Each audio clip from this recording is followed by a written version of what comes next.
Pwede na raw maghiraman ng quarantine pass base sa modified GCQ Pass system na ipatutupad sa probinsya simula bukas. Alamin natin kung paano ito sa report ni Kenneth Gonzalez. Kenneth.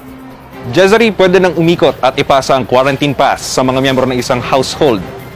Kaugnay ito ng panibagong quarantine pass system na inilunsad ni Governor John Vic Remulla, epektibo bukas. Kahit hindi Q-Pass holder, pwede nang magamit ng qualified member at nasa 8 gulang na miyembro ng isang pamilya ang quarantine pass basta mapatunayan na sa iisang bubong sila nakatira ng may-ari ng Q-Pass. Tinanggal na rin ang travel pass para sa mga Caviteñong tatawid lalawigan sa loob ng Cavite. Para naman sa luluwas ng Cavite patungo sa ibang lugar sa labas ng probinsya, kakailanganin pa rin ang quarantine pass o employment ID kung trabaho ang pakay.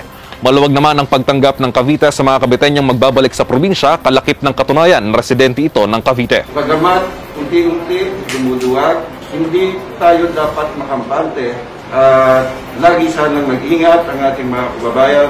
Hindi ho natatapos pa ang laban natin sa COVID-19. Jezari, nagpaalala na rin nga ang gobernador na bawal pa rin ang tambay at ang pag-alagala sa daan. Existing pa rin ang curfew at ang existing mall policies.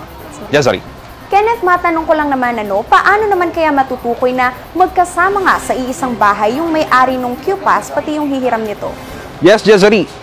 Ayon nga sa Facebook post na inilabas si Governor John Vic, pwede pa rin pwedeng maglabas ang Q-Pass holder o ang manghihiram ng Q-Pass ng proof na nasa isang household nga lang sila nakatira ng may-ari ng Q-Pass. Pwede itong valid ID na nagpapatunay na iisa ang address na inuuwian, naghihiram at ng may-ari ng Q-Pass. Jezari. Maraming salamat, Kenneth Gonzalez.